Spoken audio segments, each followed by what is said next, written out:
Hello, everyone, and welcome to our virtual celebration for the week of August 22nd, 2021. We have Lee Coulter in the house as our special music, and we also have Daring Greatly in the house as special music.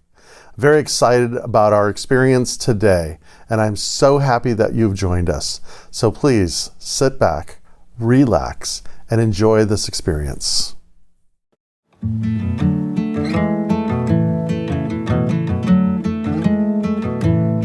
I'm like a kid chasing the rainbow. The closer I get, the longer it takes. I run through the mazes of my mind and find life is a series of good mistakes.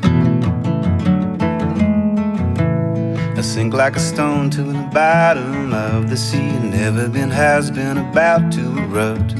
Watching the clock was once my enemy. Under the water looking up, but time won't let me down. 'Cause good things come and good things go, but the more I grow, the more I know that time is a friend of mine.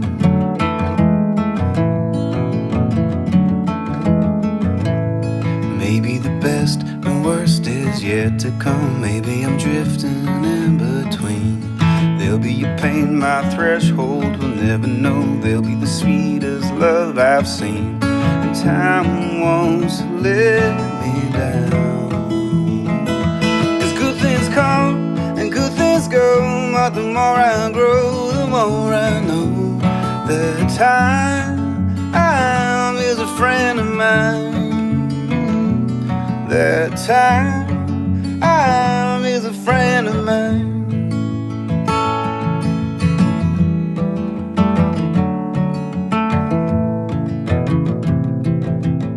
Crashing through the Lego blocks, smashing all the matchbox bomb. Les Cole and Jesse back with spaghetti on the yum. Hey little girl, won't you revel in the world with eyes wide open? Yeah, don't you wanna say you did it when you're done? Man, I just wanna say I did it when I'm done. 'Cause good things come and good things go, but the more I grow, the more I know that time is a friend of mine. That time is a friend of mine.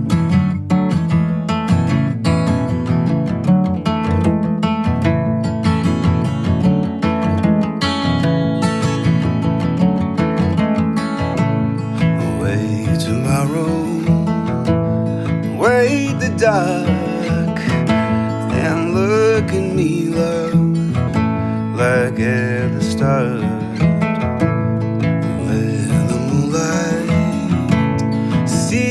Heart and hold me, love, like we're apart.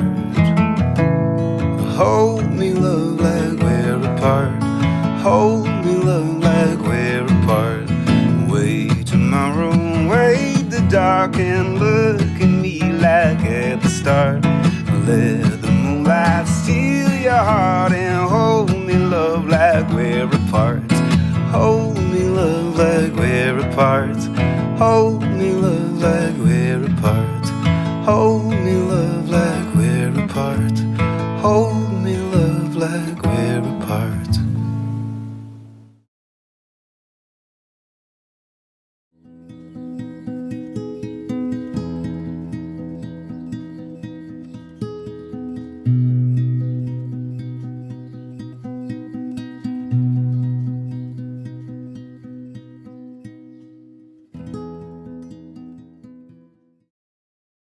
We are all immersed in the atmosphere of our own thinking, which is the direct result of all we have ever said, thought, or done. This decides what is to take place in our lives. That quote from Ernest Holmes sort of summarizes everything that we've been talking about this whole month about how our thoughts are so influenced by all the experiences that we have had. But the real question is this: what is taking place in your life today? You know, a couple weeks ago at the center here, we had Don Miguel Ruiz and Don Jose Ruiz, and they were talking about their books. But one of the things that came up over and over, which I think is so powerful, is this idea of domestication. And domestication is all that conditioning that has happened to us since we were infants, and how that conditioning begins to influence our thinking, our perception, our responding. And it almost, because it's happening at that unconscious level, it almost feels as if it's sort of fated to be that way. Carl Jung says this: until you make the unconscious conscious, it will direct your life and you will call it fate. But we aren't fated. I want to get into that in just a few moments, but I want to reflect on it by something that Paul Tillich says. He writes this: man is asked to make of himself what he is supposed to become to fulfill his destiny. Okay, yeah, he wrote it in the 50s. It's a little gender heavy. But what he's saying is that each and every one of us is called forth to become that which we are supposed to be, that which we are destined to be. And that's a great word, destiny. I want to explore this idea of fate and destiny. You know, fate comes from the Latin word to speak, fatum. It's kind of like there's nothing that can be done. It's spoken into existence. It reminds me of that movie that came out in like the 60s or the 50s, An Affair to Remember. Do you remember it? You can IMDb this. But there's a scene where they're in the Empire State Building and they're looking down and they're seeing an accident that's about to happen, and there's nothing that they can do about it, but they're watching it happen. That's kind of like fate. And that's kind of like our life when we don't examine the motives, when we don't reflect on it. You know, as Aristotle says, or Socrates says, an unexamined life is not worth living. Well, we're living it, but sometimes we're not living it to the fullness. And our destiny is to live our life to the fullness. Now, destiny is a great word because it means to stand. And it's the thing that we stand for, but it's kind of like wired into us. So think of an oak tree. Everything about that oak tree is wired into the acorn. Everything that is about an elephant is wired into that little embryo of an elephant. Everything that is anything is wired in to the very essence of its own being at the very beginning. And given how it develops, how it's nurtured, how it's resourced, it will grow into the fullness of who and what it is. And that's just like us. Well, it is us, because we're the same way. You and I have been born to fulfill a destiny, which is what? Which is to be the living experience of divinity on the earth. As Teilhard said, we are born to be the heart and the mind of the planet. So what kind of mind are you? What kind of heart are you? And then collectively, what kind of mind are we on this planet? What kind of heart are we on this planet? And we're not fated. It's not written. There's nothing that says this is how it has to happen. In fact, something that Ernest Holmes says is this. He says, there is that in you wed to the universe, soul to soul, mind to mind, spirit to spirit, and it's forever holding you in its embrace. And then he goes on to say this: never limit your view on life by any past experience. Never limit our view by what was, because our attention is always on what will be, what is unfolding, what is drawing me, what is luring me, what is pulling me into the full and great experience of who I am. And when our attention is on this, then everything in our life begins to organize itself in such a way. We begin to fulfill the destiny of who we have come to be and all that we are and all that is there for us to experience in the goodness of this life. And so part of what we do is we begin to create it in the imagination. Because the power of the imagination is the ability to create that which has not existed before. So perhaps you grew up in an experience of lack, and there was never a way for you to experience prosperity or abundance, but what you experienced growing up was lack and limitation. Could be the same way for love. You know, maybe the people that model love for you did not model real, true caring of seeing, serving, and celebrating the other. Or health. Maybe there was no model for what health and vitality and the joy of living in a body was all about. But that doesn't mean you're fated to experience lack, limitation, pain, poverty, loss, no love, and ill health. The beauty that we have is in our imagination. And so we can see ourself vibrant. We can see ourself prosperous. We can see ourself loving and sure and engaged in the things that we choose to do. And when we see ourselves, then we can allow ourselves to feel this thing. And then it's anchored in our body, right? And then the conscious mind and the subjective mind, the body, the soul, they all begin to synergistically work together. We attract to us because our attention is on those things that support the full expression of who we are. This is our practice daily, daily, daily. That in the morning we rise, we celebrate life, we embrace it with gratitude. This is how we walk as we just check in during the day. How am I feeling? And what am I grateful for? In fact, a good practice is maybe around midday is just to pause for a moment and just reflect in gratitude and just check out, how am I operating on this day? You know, am I being grumpy? Am I yelling at people? Am I celebrating? Am I loving? You know, what am I doing? And we can make a course correction in that very day. And I promise you, as we engage in this practice, our life begins to change. You know, something that Dr. Holmes says is, he says, treatment is clear thinking. And we should treat every day.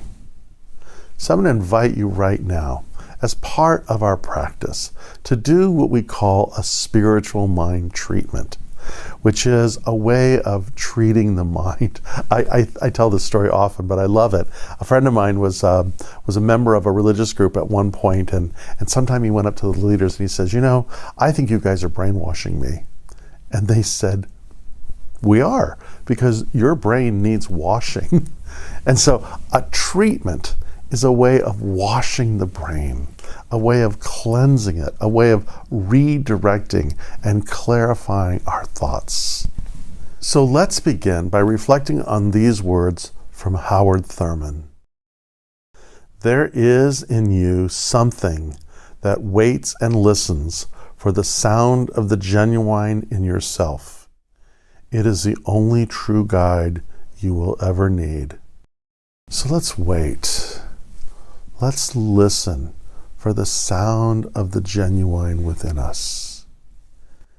We begin by consciously breathing, just being aware of the rhythm of our breath as it moves in and it moves out. Letting it move through our body and perhaps untangle any muscles that are fibrously knotted. Letting the breath cool the mind for this moment. Letting ourselves let go of any past thoughts or any future conditions and just be present in this moment. Reflecting, thinking that there is this loving power in the universe, this power for good that is available to us. It is as personal to us as our own imagination. It is always reaching out to us. It is always offering itself. It is pouring forth its grace and its love into us. And because it is so connected to us, we are it and it is us. We breathe in the divine, we breathe out the divine. God is, I am. God is, I am. I am. I am. I am that which is here to express myself fully in this life. I am no longer bound by any past conditioning. I am no longer bound by any limitation that I have imposed upon myself or I have allowed someone else to impose upon me. In this moment, I am free to choose. And I choose life. I choose joy. I choose love. I choose to allow myself to become the full expression of who I have come to be. And as I say yes to this, I know that the universe in all that it is responding in kind because there is no separation from me and all that is. And so all that is necessary for me to fully express and to fully be and to fully love is there. And in this moment, filled with deep gratitude, I am aware that this infinite loving presence receives from me the direct impress of my thoughts and of my feelings and is acting upon it now. So there's nothing else for me to do but simply say yes and let it be. And so I do. And so it is. So thank you once again. And to those whom you love and those whom you receive love from, I wish you many, many blessings.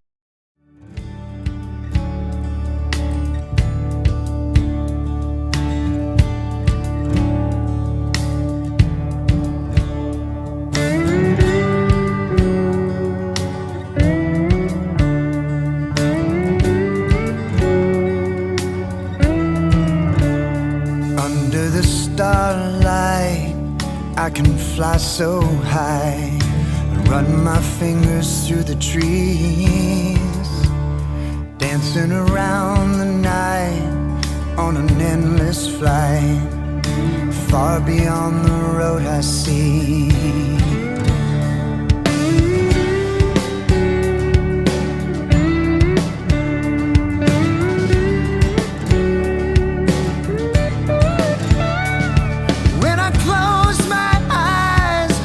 Gentle smile, I know that I am really free, and with no wrong or right, and no sound or sight, we are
light on a circle climb.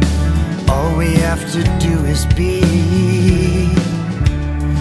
Above the clouds we rise, with no yours or mine. We are all one energy.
Once again, thank you for being part of our virtual community, and thank you for your continual and generous support in all the ways that you do, how you are sharing this experience with your friends, liking us on Facebook, liking us on YouTube, subscribing to our channel, and your continual and generous support.